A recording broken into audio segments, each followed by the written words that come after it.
salli wa sallim ala sayyidi wa habibi wa tabibi qalbi wa jasadi wa ruhi sayyidi Rasulillah Muhammad ibni Abdillah as-sadiqil amin wa ala alihi wa sahbihi ajma'in.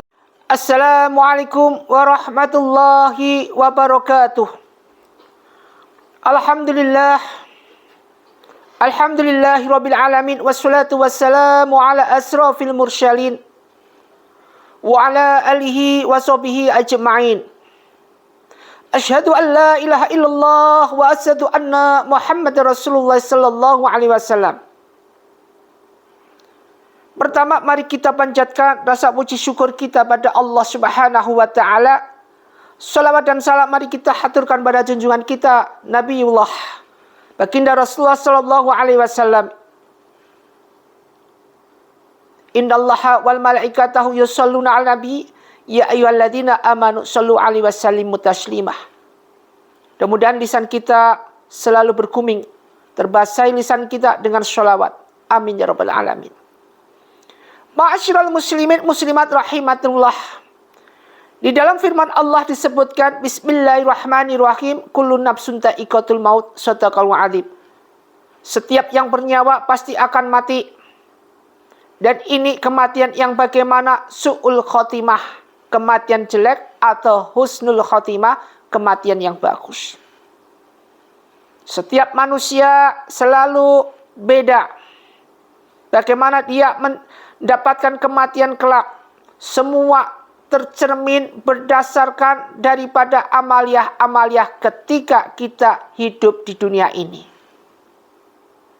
Sudah janji iblis ingin menyesatkan anak keturunan Adam sampai benar-benar menjadi temannya mereka di neraka selamanya.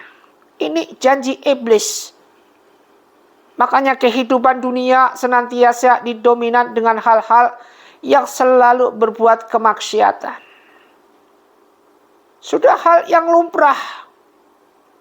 Makanya bayi waktu lahir menceprot pasti nangis. Kenapa?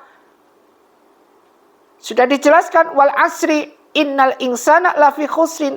Sungguhnya orang ini, kita berada di bumi ini suatu hal yang rugi. Ruginya luar biasa. Untungnya di mana masih perlu dipertanyakan dengan amaliah kita. Namun ada kuncinya, ilal ladzina amanu, kecuali mereka yang beriman, beramal soleh, nasihati dalam suatu kebaikan dan selalu sabar ini. Namun ini susah. Digarisbawahi oleh iblis, ini susah. Bahkan iblis berusaha untuk merongrong mereka, anak cucu Adam, sampai di akhir hayatnya. Sampai akhir sakaratul maut masih digoda oleh iblis. Kala idza balaqati taraq wa qila man raq wa dhanna annahul firaq. Ma'asyiral muslimin muslimat rahimatullah, dimuliakan Allah Subhanahu wa taala. Kalau kita membicarakan tentang kematian, tidak lepas dengan ruh. Dengan ruh manusia, dengan roh kita. Bagaimana ruh ini dalam pencabutannya?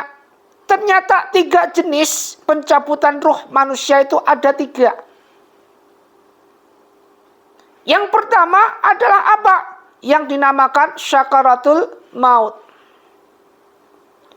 Yakni mati dengan didahului sakit. Dan syakaratul maut, Nabi pun pernah mengalami syakaratul maut. Nabi bersabda, syakaratul maut rasanya itu seperti ditusuk 300 pedang. Hadis riwayat Tirmizi. Ini masih untung kita menjadi umat baginda Rasulullah SAW. Kenapa? Karena setengah rasa sakitnya daripada sakaratul maut sudah ditanggung semua oleh baginda Rasulullah buat umatnya. Saking sakitnya, Masya Allah. Rasulullah saking cintanya kepada umatnya, Masya Allah. Ini sakaratul maut. Makanya kalau kita membicarakan sakaratul maut, ngeri. Yang tercerminkan dalam pikiran kita senantiasa, bahkan kita sampai nggak doyan makan. Nggak mau makan. Karena apa? Karena kadang-kadang kita lihat sakaratul maut di depan kita. Bagaimana orang menghadapi sakaratul maut. Kalau udah seperti ini, Masya Allah, tanamkanlah kesabaran pada diri kita. Tanamkanlah untuk senantiasa jauh daripada emosi. Karena apapun bentuknya emosi, segala suatu hal, marah dan segalanya, tidak menyelesaikan masalah, namun akan menambah masalah itu sendiri. Secara intern dengan penyakit-penyakit diri kita, secara ekstern dengan keadaan di situasi di sekeliling kita, akan menambah situasi jadi runcang. Namun dengan kesabaran, Masya Allah, ketika sakaratul maut kita dinasihatkan, dituntun, dibisikin telinga kita untuk nyebut asma Allah, ini suatu hal kesabaran. Dan ini langka. Ketika orang sakaratul maut, kadang-kadang yang nungguin pun juga bingung, panik. Ini baru mulai sakaratul maut. Belum lagi nanti ketika masuk alam barzah. Permulaan awal daripada perjalanan panjang yang pernah kita bahas kemarin. Setelah sakaratul maut yang kedua, yaitu jenis pencabutan roh yang kedua, yaitu mautul fajah. Apa mautul fajah? Yakni kematian tiba-tiba, entah itu model kecelakaan, mati saat ibadah, tidur lalu mati dan sebagainya. Rasulullah SAW bersabda, kematian mendadak adalah istirahat bagi orang mukmin dan penyesalan bagi orang kufur, orang kafir. Hadis riwayat Ahmad. Sering kita melihat mautul fajah. Di mana? Kadang-kadang di tol. Kadang-kadang di jalan. Kalau kita melihat mautul fajah, apa yang kita lakukan? Paling kita lari. Ngeri. Lihat darah udah ketakutan duluan. Dan ini yang sering kita lihat. Tadi baru pulang, si fulan pulang dari masjid, kemudian setelah sholat asar, dia tidur sebentar, bablas. Ini mautul fajah. Jadi tidur, tahu-tahu bablas, tidak bisa dibangunin, udah lanjut.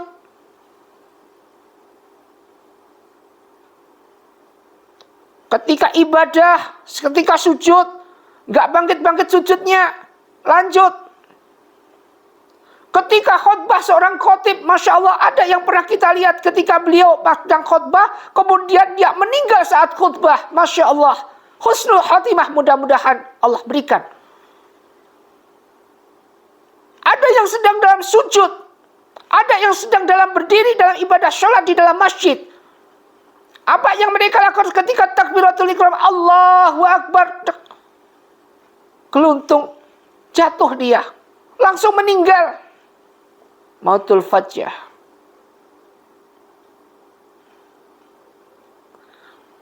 Jadi setelah itu merupakan suatu hal yang perlu kita ketahui, ilmu-ilmu seperti ini. Jadi setiap manusia punya jalannya masing-masing, bergantung amaliyahnya masing-masing. Namun kebiasaan akan menjadi kunci daripada amaliyah kematian. Apa maksudnya, bagaimana? Kondisi orang yang biasanya suka wirid bangun tengah malam, insya Allah nanti meninggalnya juga pas wiridan tengah malam. Husnul khotimah entah bagaimana, Allah berikan berdasarkan amaliyahnya.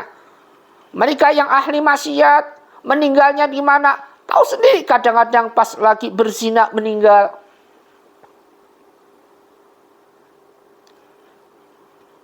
Dua jenis sudah yang kita ketahui sakaratul maut. Pertama, mautul fajah. Yang kedua, yaitu jenis pencabutan ruh manusia. Sekarang yang terakhir, jenis pencabutan ruh manusia yang terakhir adalah mati syahid. Jadi setelah sakaratul maut, mautul fajah, kemudian apa yang dinamakan mati syahid. Di mana mati saat berjihad dan mati dibunuh karena membela agama baik dengan raga atau lisannya.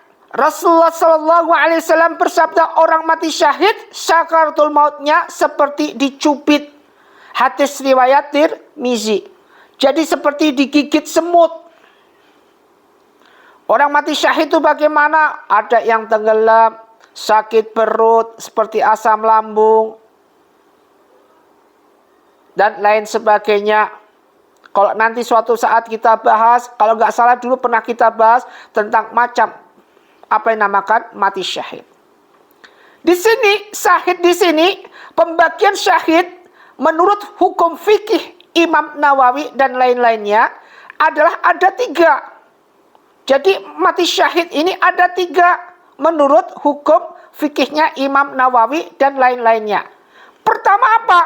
Syahid dunia akhirat, yaitu gugur di medan perang membela agama Allah Subhanahu wa Ta'ala.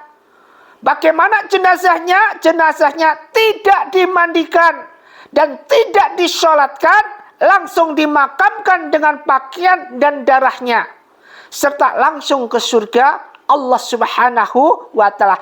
Inilah yang dinamakan syahid dunia akhirat. Makanya kalau terjadi segala peperangan seperti ini, jangan punya sifat jiwa seperti Sangkuni. Ada tokoh pewayangan. Ini ibaratnya apa? Ya seperti sekarang ini. Ketika kita berjuang sekali, apapun yang kita lakukan, banyak sekali yang jadi pengecut. Mundur sebelum apa yang terjadi. Ketika sudah di atas, harusnya membela yang di bawah. Begitu sudah dapat apa yang dinamakan uang, udah mundur dengan sendirinya. Ini yang pertama adalah syahid dunia akhirat. Mudah-mudahan kita jauhkan sifat-sifat seperti ini. Yang kedua adalah syahid akhirat, bukan syahid dunia, yaitu mati karena sebab-sebab atas nama apa yang dinamakan wabah, ya, ketika melahirkan, iya, itu syahid, ketika punya penyakit perut, asam lambung, iya, dan lain-lainnya, tenggelam, iya. Bagaimana kondisi jenazahnya?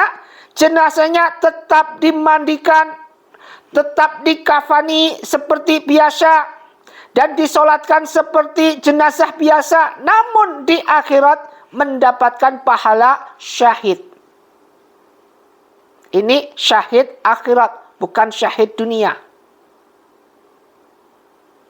Kemudian yang ketiga, setelah tadi syahid dunia akhirat, ada syahid akhirat, sekarang ada syahid dunia.